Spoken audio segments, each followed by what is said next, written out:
The engine is not self-starting, so external power is required to crank it by rotating its crankshaft.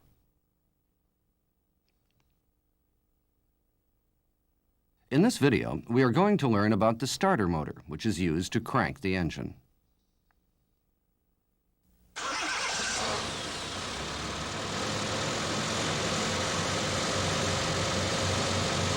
First of all, let's look at an outline of starter motor operation.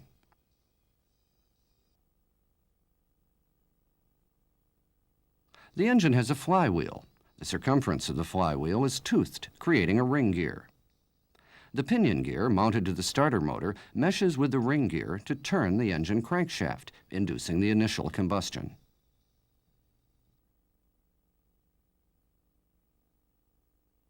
Let's look at the actual operation.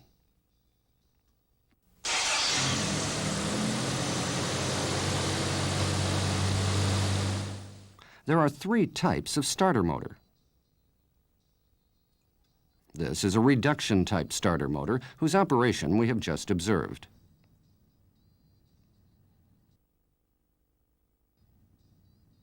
This is a planetary type.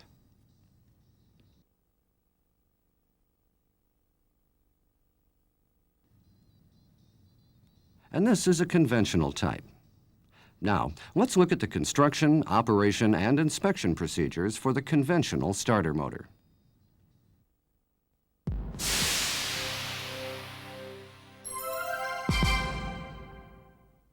The starter motor can be roughly divided into three mechanisms. An electric motor that generates torque, a transmission system that transmits the torque to the engine, and a magnetic switch that pushes the pinion gear so that it meshes with the ring gear while transmitting electricity to the electric motor. Now, let's look at the electric motor that generates torque. The outside yoke of the electric motor is made of steel and cylindrically shaped. Inside the yoke are field coils, made by winding coils around pole cores bolted to the yoke. The field coils are made of thick lead wire to handle strong electrical current.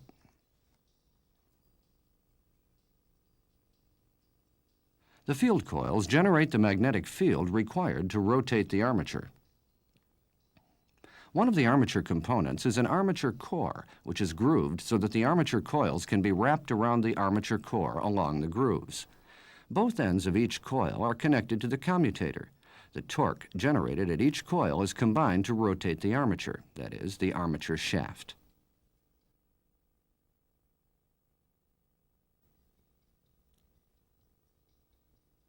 This is the brush holder on the commutator side of the armature. Let's take a look at the brush holder from the commutator side.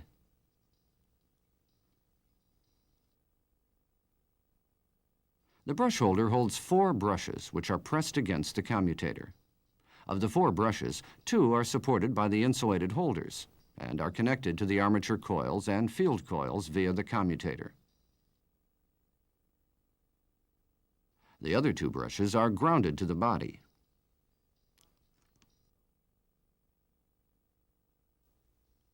Next, we'll look at the starter motor transmission system.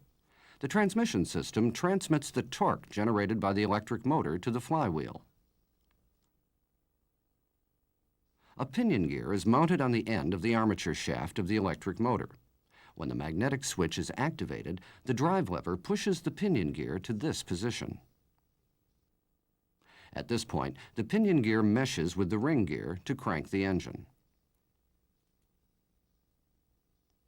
When the engine starts, the starter clutch is activated, idling the pinion gear. Then, when the starter switch is turned off, the pinion gear is immediately disengaged from the ring gear.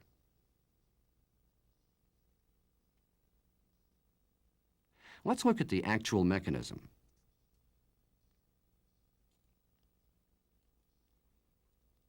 The starter clutch is a one-way clutch combined with the pinion gear.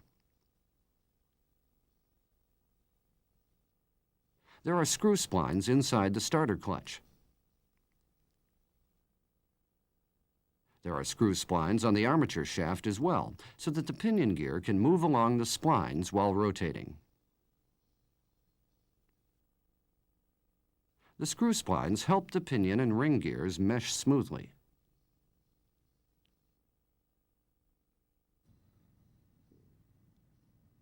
When the pinion and ring gears mesh, the engine is cranked. While the pinion gear is rotating the ring gear, the starter clutch is engaged. Once the engine has started, the pinion gear is rotated by the engine via the ring gear. The starter clutch is then released so that the pinion gear idles, preventing starter motor overrun.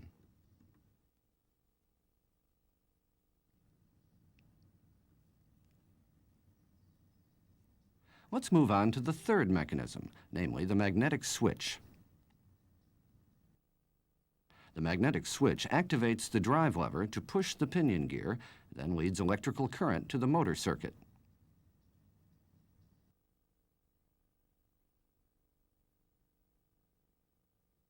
This is a simplified illustration of the magnetic switch mechanism. There is a plunger at the center of the magnetic switch. The plunger has two functions: to activate the drive lever, which is attached to one end of the plunger, and to directly connect the main contacts via the contact plate attached to the other end of the plunger. The plunger is wrapped with a pull-in coil, which pulls the plunger to the main contacts.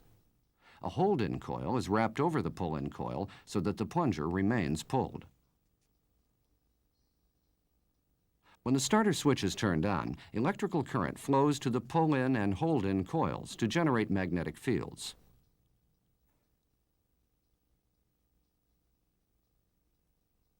The magnetic fields then pull the plunger toward the right. This causes the contact plate to connect the main contacts. At this point, terminal 30, supplied with voltage by the battery, is directly connected to terminal C, which is connected to the motor. This allows strong current to flow to the starter motor. At the same time, the pinion gear is pushed via the drive lever to crank the engine with strong force. What is the construction of an actual magnetic switch?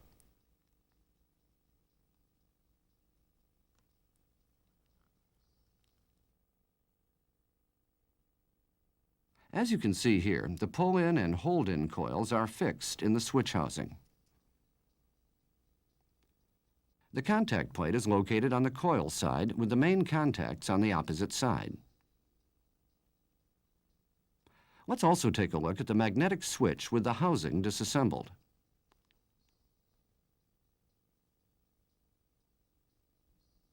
The pull-in and hold-in coils are wrapped around the plunger, which has a return spring like this. This spring returns the pinion gear to its original position after the engine starts.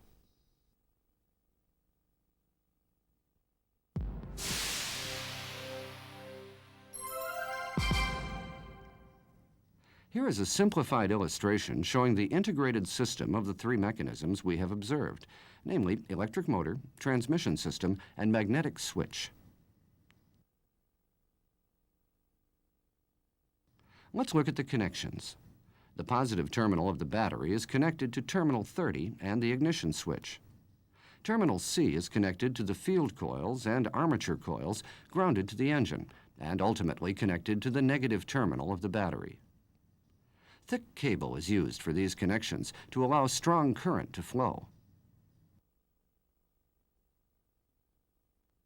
Terminal 50 is connected to the positive terminal of the battery via the starter switch. Using this illustration, let's look at the operation of the starter motor from starter switch turn on to turn off. When the starter switch is turned on, electrical current flows to the pull-in and hold-in coils, then to the field coils and armature coils, and ultimately to ground. However, since the electrical resistance at the field and armature coils is very low while battery voltage is applied to the pull-in and hold-in coils, the magnetic fields generated by the coils pull the plunger toward the right. Via the drive lever, which is linked to the plunger.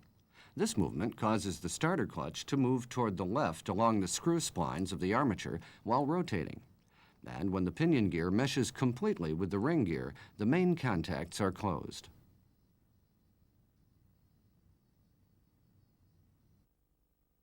When the main contacts are closed by the contact plate, the field and armature coils are connected directly with the battery.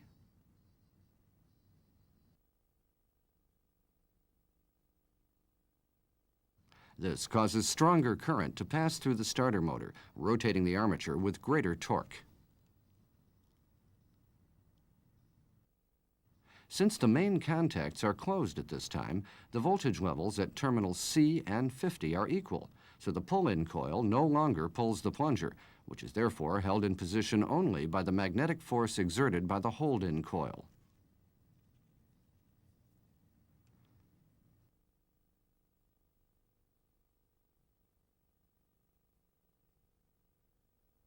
When the starting switch is turned off after engine start, the main contacts remain closed, as shown here. Since electrical current flows to the pull-in coil from the main contacts, the coil generates a magnetic force opposite in direction to that generated by the hold-in coil. The magnetic fields generated by these two coils therefore cancel each other out.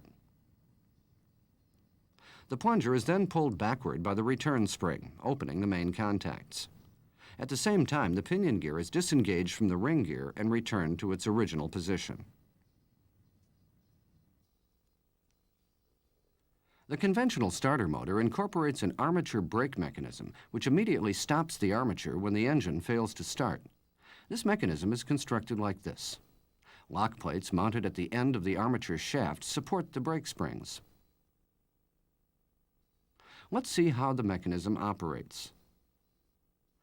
While the starter motor is in operation, the entire armature is pushed slightly left by the drive lever. When the starter switch is turned off, the brake spring returns the entire armature to its original position. Since the armature is then pulled against the brake contact surface of the brush holders, it immediately stops turning.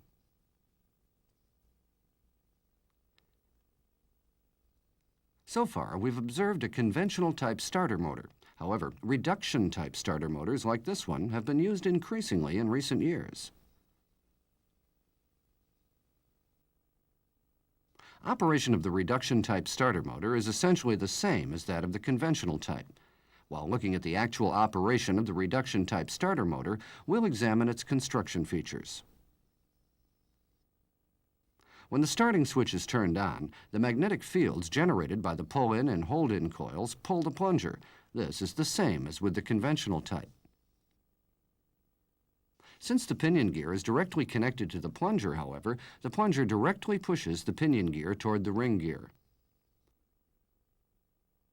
When the pinion gear meshes completely with the ring gear, the main contacts are closed. At this point, the field and armature coils are directly connected to the battery, as in the conventional type. This connection allows strong electrical current to pass through the starter motor, causing the armature to rotate with great torque. The distinctive feature of the reduction-type starter motor is its use of a high-speed motor. The motor speed is then reduced by 3 gears to generate greater torque, which powerfully rotates the pinion gear. Next, we'll examine the planetary-type starter motor. Compared with the conventional and reduction types, this type of starter motor is more compact and lighter. The operation of the planetary-type starter motor is essentially the same as that of the conventional and reduction types. When the starting switch is turned on, the magnetic fields generated by the pull-in and hold-in coils pull the plunger. This is the same as with the conventional and reduction types. Also, the construction and operation of the pinion gear and starter clutch of the planetary type are the same as those of the conventional type. The distinctive feature of this type of starter motor is the mechanism that transmits the armature rotation to the pinion gear. The armature rotation is transmitted to the sun gear, planetary gears, and ultimately the pinion gear via the planetary gear shaft. At this point, rotation speed has been reduced to 1/5 the original level, while torque has been increased. This mechanism is also applied to automatic transmission vehicles.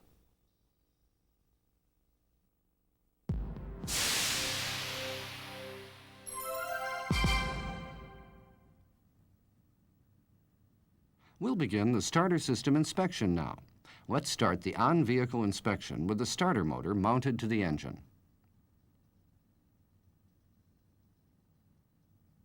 First, check whether the battery is operating normally. Check for faulty battery terminal contact and for disconnection of the battery cable core wire.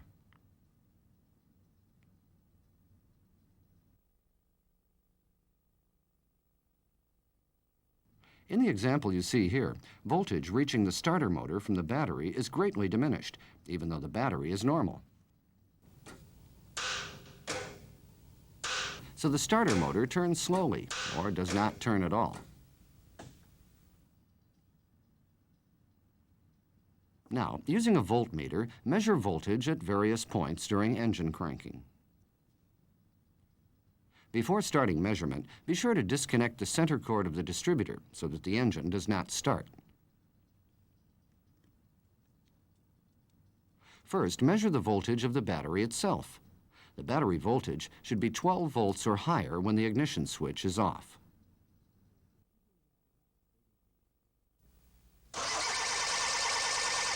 Battery terminal voltage should be 9.6 volts or higher during engine cranking. Also, measure the voltage between the battery positive and negative terminals. It should be 9.6 volts or higher.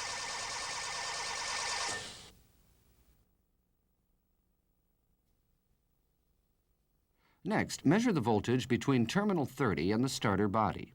Voltage that was 12 volts or higher before engine cranking should be 8 volts or higher during engine cranking.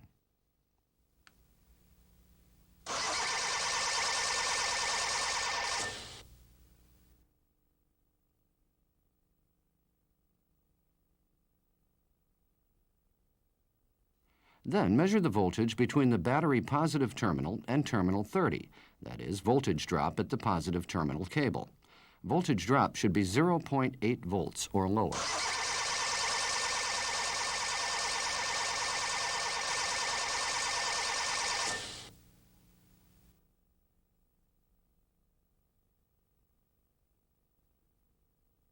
Also, measure the voltage between the starter body and negative battery terminal to check voltage drop at the ground circuit.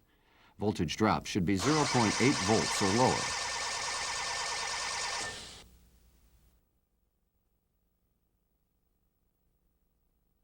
Finally, check the ignition switch circuit. Turn the ignition switch to start and measure the voltage between starter terminal 50 and the starter body. Voltage should be 8 volts or higher.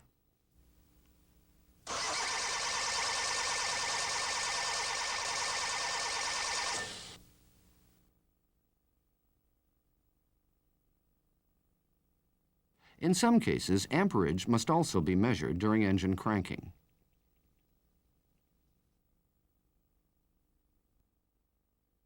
If the measured amperage is unusually high, check engine rotational resistance, which may be unusually great.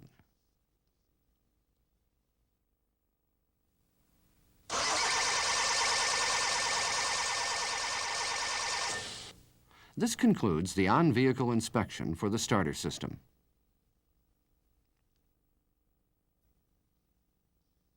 Let's move on to the starter motor performance test. The simplest method of checking starter motor performance is the no-load test. A fully charged battery must be used for this test, just as for the on-vehicle test. Securely fix the starter motor, such as with a vise. Be sure to use a lead of sufficient thickness to accommodate strong current.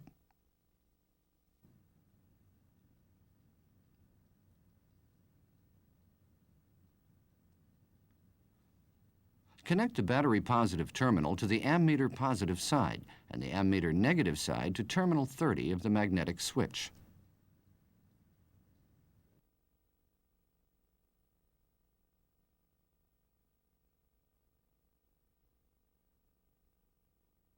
Connect the starter body to the battery negative terminal.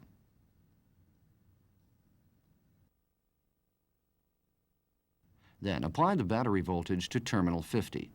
A voltage of 12 volts is thereby applied directly to the starter motor to conduct a no-load test.